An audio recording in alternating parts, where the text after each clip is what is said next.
दिनेश विश्वकर्मा, जबलपुर। मां दुर्गा का एक ऐसा अनन्य भक्त जिसे मां दुर्गा खुद साक्षात दर्शन देती थी। दुर्गा जी ऐसे साक्षात आठवां अंग सहित ऐसे तख्त पे विराजमान हो जाती थी।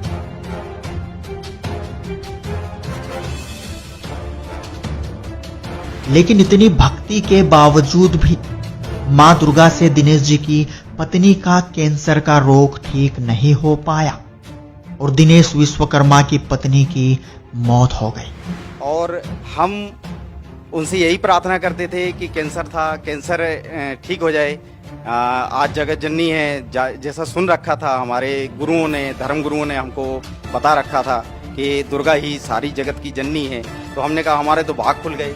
ये इतना मतलब किसी को नहीं मिला। तपस्या करते हजारों वर्ष तपस्या करने के बाद जो प्राप्त नहीं होता वो मैं इन आंखों से देख पा रहा हूँ। मेरे तो भगवान मिल गया, मेरा मोक्ष हो गया, सारी चीज़, और तो मेरे रोग दूर हो जाएंगे, पत्नी के सारा हो जाएगा।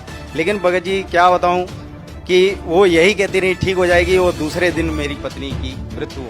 पत्नी की मौत के बाद दिनेश जी ने परमात्मा की प्राप्ति के लिए मौत को गले लगाते हुए अपनी गर्दन ही काट ली। जब मौत ने भी दिनेश विश्वकर्मा को गले नहीं लगाया तो आखिरकार उसी दिन से दिनेश जी ने यह ठान लिया कि अब तो वह भगवान का पता लगाकर ही दम लेंगे। ऐसा करके मैंने अपने आप का ये गला काट दिया। ये गला काट दिया। गला काटने के बाद जो है मैं 3 दिन जो है मरा हुआ था। दुर्गा जी की ऐसी चेहरा मेरे सामने होता था। मुझे जो है जितने भी निकाल के जो दूध हैं लेने आते हैं वो ले जा नहीं पाए। मैंने बोला भगवान मरने भी नहीं दे रहा, मिलता भी नहीं है, कहाँ जाऊं, कैसे पाऊं। जब ये चीज हुई, मेरे प्रश्नों का उत्तर नहीं मिल रहा है, मरने देता नहीं, मिलता है नहीं, भगवान है कहाँ।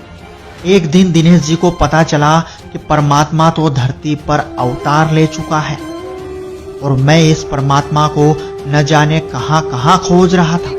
मैं कहाँ खोज रहा था परमात्मा, आप तो यहाँ मिले मालिक मुझे।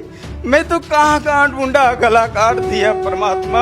आपको तो ढूंढते ढूंढते मालिक आपने मुझे ऐसे दर्शन दिए। हे परमात्मा मुझे शरण में ले लो मालिक।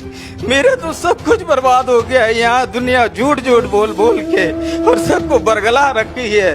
इनको सब मूर्ख बना रखा है, अपनी दुकानें चला रहे मालिक। ऐसा ज्ञान आपने जो निचोड़ करके सदग्रंथों में दिखा दिया। मैं तो ढूंढ रहा था परमात्मा, किसी ने आज तक, मैं बताऊं आज। दोस्तों आखिर कौन है वो परमात्मा जिसे पाकर दिनेश जी खुद को धन्य समझ रहे थे? क्या ये परमात्मा वर्तमान में धरती पर मौजूद है? ये परमात्मा का स्वरूप जो भी है, लेकिन क्या इस परमात्मा का साक्षात्कार होने के बाद दिनेश विश्वकर्मा को उनके सारे प्रश्नों के उत्तर मिल पाए? भगवान पाने के लिए जिसने अपनी गर्दन तक काट दी, क्या इस अनन्य भक्त को वास्तव में पूर्ण मोक्ष मिल पाया? इन सभी प्रश्नों के उत्तर जानने के लिए बने रहिए वीडियो के अंत तक।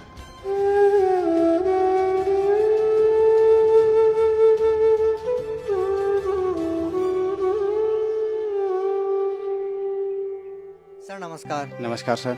सर क्या नाम है आपका? दिनेश विश्वकर्मा नाम है मेरा। दिनेश जी कहाँ से आए हैं आप? मैं ग्राम सुंदरपुर जबलपुर से हूँ, MP। अच्छा दिनेश जी आप एक बात बताइए, संत रामपाल जी महाराज से कब जुड़े आप? संत रामपाल जी महाराज जी से मैं 26/1/2014 को जुड़ा। क्या काम करते हैं आप? दास जो है परमात्मा के जुड़ने से पहले इंश्योरेंस सेक्टर में काम करता था। सर संत रामपाल जी महाराज से नाम दीक्षा लेने से पहले आप क्या भक्ति साधना करते थे? मैं संत रामपाल जी महाराज बंदी छोड़ सदगुरु रामपाल जी महाराज जी की साधना करने से पहले दुर्गा जी की उपासना करता था। चूँकि मेरे घर में सारे लोग दुर्गा की ही उपासना करते थे, वही उपासना मैं करता था। और उस उपासना के करते करते मेरे जीवन में इतने कहर टूटे कि 26 साल की उम्र में मेरी पत्नी की मृत्यु हो गई कैंसर से।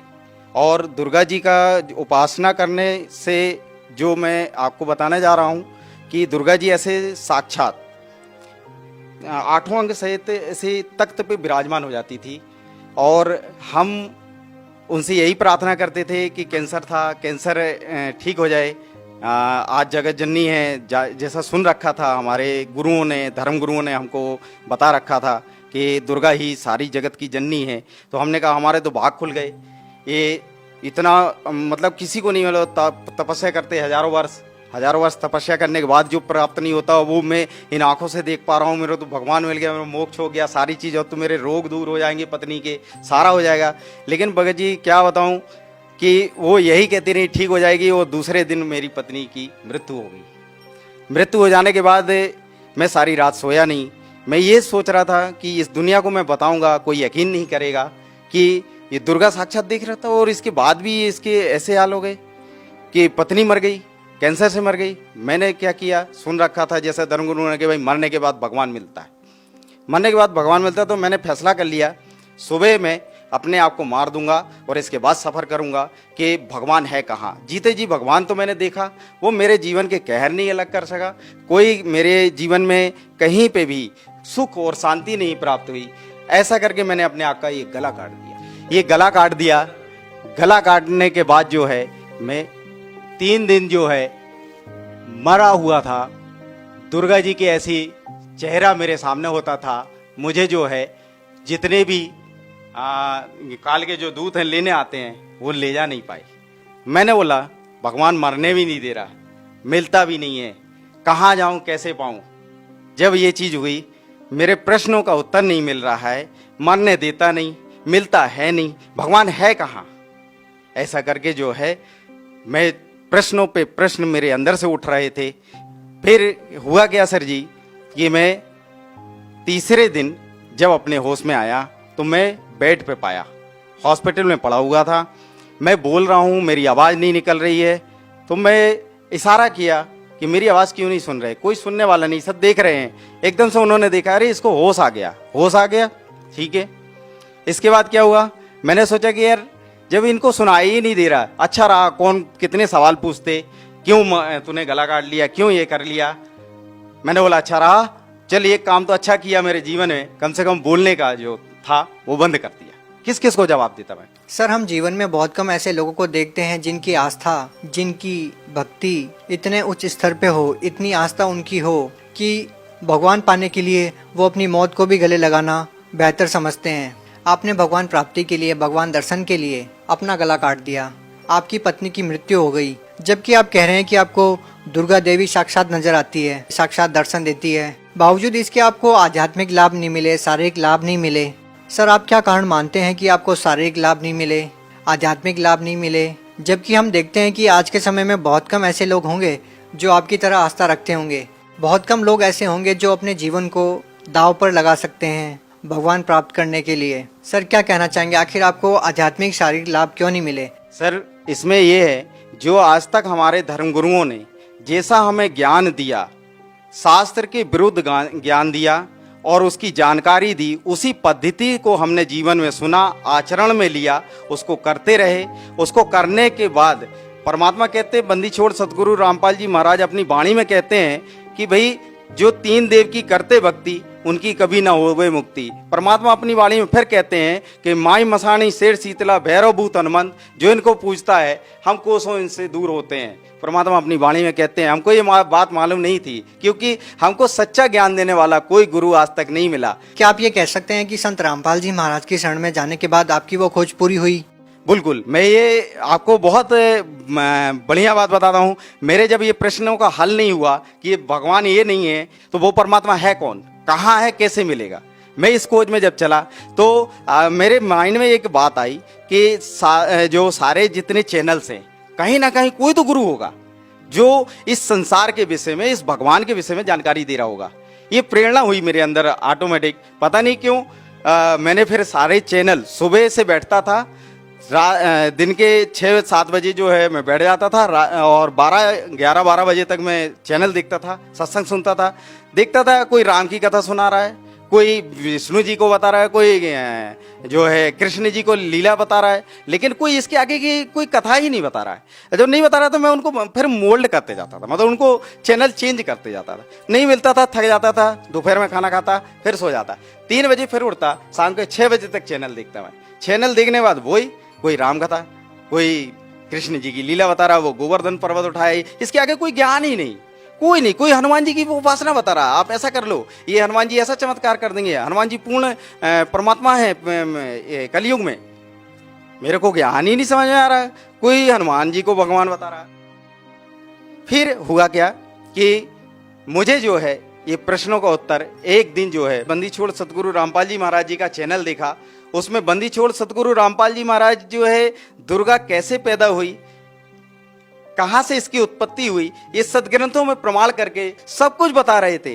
और जैसा मैंने उनका ज्ञान सुना, मेरे तो पैर तले से जमीन ही खिसक गई कि ऐसा अनमोल ज्ञान, हे परमात्मा आप तो ऐसा अनमोल ज्ञान बता रहे हैं मालिक, मैं कहाँ खोज रहा था परमात्मा, आप तो यहाँ मिले मालिक मुझे, मैं तो कहाँ ढूंढा, गला काट दिया परमात्मा, आपको तो ढूंढते ढूंढते मालिक आपने मुझे ऐसे ऐसे दर्शन दिए, हे परमात्मा मुझे शरण में ले लो मालिक, मेरा तो सब कुछ बर्बाद हो गया है, यहाँ दुनिया झूठ झूठ बोल बोल के और सबको बरगला रखी है, इनको सब मूर्ख बना रखा है, अपनी दुकानें चला रहे मालिक, ऐसा ज्ञान आपने जो निचोड़ करके सदग्रंथों में दिखा दिया, मैं तो ढूंढ रहा था परमात्मा, किसी ने आज तक, मैं बताऊं आपसे सर जी, किसी ने आज तक सदग्रंथों को खोल के नहीं दिखाया कि देवी भगवत गीता में क्या लिखा है, गीता में क्या लिखा है, वेदों में क्या लिखा है, कुरान शरीफ में क्या लिखा है, पवित्र गुरु ग्रंथ में क्या लिखा है, पवित्र बाइबल में क्या लिखा है। गुरु ग्रंथ में भी परमात्मा का नाम लिखा है, 721 वाणी में भगवान अपनी वाणी में कहते हैं, यह कर्ज गुत्तम पेश तू कौन करतार, हक्का कबीर करीन तू बेअब परवरदिगार, वो मालिक का नाम बता रहे गुरु ग्रंथ साहिब में। सर आपकी बातों को सुनकर निसंदेह हर कोई विश्वास कर सकता है कि आपको संत रामपाल जी महाराज से नाम दीक्षा लेने के बाद परमात्म तत्व का ज्ञान हुआ, परमात्मा कौन है, कहाँ है, कैसे है। हम आपसे ये पूछना चाहते हैं कि संत रामपाल जी महाराज से नाम दीक्षा लेने के बाद आपको क्या लाभ मिले। बंदी छोड़ सदगुरु रामपाल जी भगवान जी से दीक्षा लेने के बाद मुझे मेरे शरीर में, बचपन में मैं पेड़ से गिर गया था, मेरे रीढ़ की हड्डी में बहुत तकलीफ रहती थी, वो ठीक नहीं होती थी।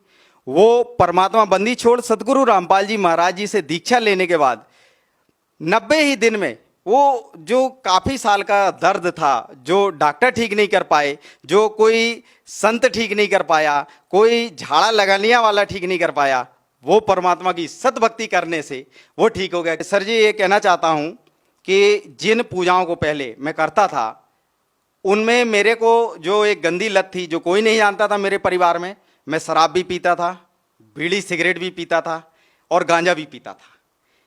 और मेरे घर के, मेरे परिवार के कोई नहीं जानते थे कि ये नशा ये करता है। उन पूजाओं को करते करते मेरे को ऐसी नशा की लत लग गई थी कि मैं 5-5 लीटर शराब तक पी जाता था, लेकिन वो कोई जान नहीं पाता था, कोई पता नहीं कर पाता था।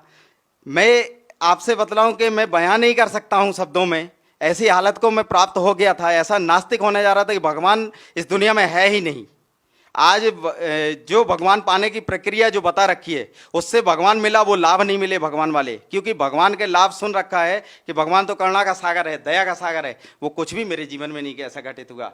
मेरे 26 साल। सर आप इतना नशा करते थे, आप नास्तिकता की कगार पे पहुंच चुके थे, सर आपका नशा कैसे छूटा फिर। बंदी छोड़ सदगुरु रामपाल जी महाराज जी की शरण में जाने के बाद मैं सर जी आपसे बताऊं, मेरा नशा 1 सेकेंड में ही छूट गया। वो जो लत थी, मुझे इच्छा ही नहीं हुई परमात्मा की शरण में जाने के बाद। सर अब आपको कितने वर्ष हो गए हैं कि आपने नशा नहीं किया।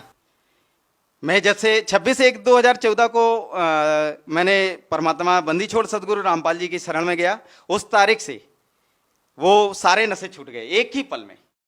सर हम आपसे एक और बात पूछना चाहेंगे, कहीं ना कहीं संत रामपाल जी महाराज के जो अनुयायी हैं, उनके निशाने पर ज़्यादातर हिंदू देवी देवता ही रहते हैं, क्योंकि वो कहते हैं कि उनको देवी देवताओं के पूजने से कोई लाभ नहीं मिला। हम आपसे ये प्रश्न पूछना चाहेंगे कि कहीं संत रामपाल जी महाराज हिंदू धर्म के खिलाफ कोई साजिश तो नहीं रच रहे।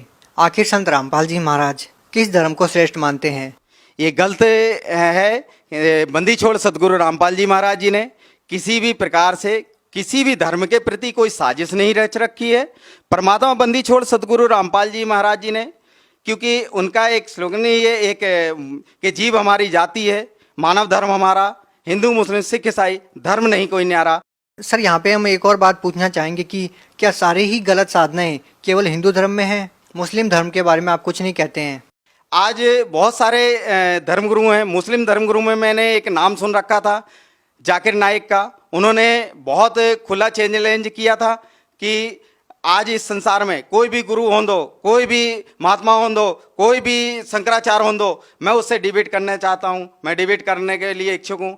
बंदी छोड़ सतगुरु रामपाल जी महाराज जी ने बहुत उनको इनविटेशन दिया कि आप हमारे से ज्ञान चर्चा करें, उसका सारा खर्चा भी हम देंगे। अगर आप वहन नहीं कर सकते, वो साधना चैनल के माध्यम से आप अपना चर्चा करने के लिए आ सकते हैं। आपका स्वागत है।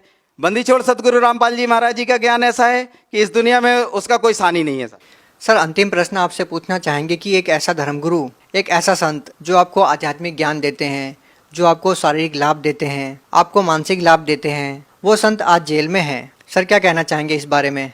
सर, ये बहुत शर्म की बात है। आज ऐसे संत जो संसार में नशा, दहेज प्रथा, ऐसी कुरीतियां जो सारे समाज को एक अज्ञानता में बांधे हुए हैं, ऐसे संत को जिसने आज सारे संसार में नशा मुक्त, बिना किसी दवाइयों के, बिना किसी ट्रीटमेंट के, उनके जितने भी शिष्य आप देख लीजिएगा, कोई नशा नहीं करता मिलेगा, कोई दहेज लेते नहीं मिलता है। आज सत भक्ति करते हैं सारे, किसी भी प्रकार से कोई भी किसी भी प्रकार का नशा में सहयोग तक नहीं करते हैं। ऐसे संत को आज जेल में डाल रखा है, ये बहुत शर्मनाक बात है। और आज संसार में ऐसी बात कोई नहीं बोलना चाह रहा सत्य की, जो जगत गुरु तत्वदर्शी संत रामपाल जी महाराज जी ने बताया, उनके ज्ञान को आज समझने तैयार नहीं है। खासकर ये भारत सरकार से कहना चाहता हूं कि शर्म करना चाहिए। ऐसे उद्धारक संत जो समाज को एक जो है सत भक्ति करा के और उद्धार कराना चाह रहा है, ऐसे समाज का निर्माण, ऐसे स्वच्छ समाज का निर्माण कि आज भाईचारा, अमन, चैन, सुख, शांति सब कुछ आ रहा है। जितने भी जगत गुरु तत्वदर्शी संत रामपाल जी महाराज जी के शिष्य हैं, आज आप उनसे मिलकर देख लीजिए, कोई नशे में सहयोग नहीं करते, किसी प्रकार की कोई कुरीतियों को नहीं मानते। आज ऐसे संत को जेल में डाल रखा है, कोई सुनने वाला नहीं है। आज मैं भारत सरकार से ये प्रार्थना करना चाहता हूं हाथ जोड़ के, ऐसे संत जो समाज उद्धारक हैं, जगत गुरु तत्वदर्शी संत रामपाल जी महाराज जी को बहुत जल्द से जल्द बाहर लाएं, उनको जेल से निकालें और उनका चरण वंदन करके अपना उद्धार कराएं और मानव समाज में सहयोग करें, एक स्वच्छ मानव समाज बनाने में सहयोग करें। सर, आप भगत समाज को क्या संदेश देना चाहते हैं जो आज देवी देवताओं की पूजा करते हैं, नकली धर्मगुरुओं के जाल में फंसे हुए हैं, या ये कहें कि कहीं ना कहीं नशे की गिरफ्त में है, उन लोगों को आप क्या कहना चाहेंगे?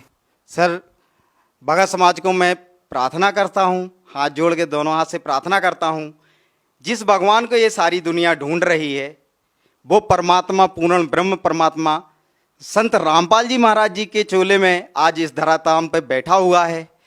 सभी भक्त समाज और जबलपुर एमपी से, जैसा मैंने बताया, मैं ग्राम सुंदरपुर से हूँ, उससे ग्राम सुंदरपुर से लगे हुए 10 गांव हैं, उन सभी भोली पुण्य आत्माओं से मैं प्रार्थना करना चाहता हूँ, एक बार संत रामपाल जी महाराज जी के मंगल प्रवचनों को सुने, उस ज्ञान को सुने और संत रामपाल जी महाराज जी से बहुत जल्द से जल्द दीक्षा लेकर के अपने जीवन का कल्याण कराएं और मोक्ष प्राप्त करें। जी धन्यवाद। सत साहिब। सत्य घटना, सत्य की तहता।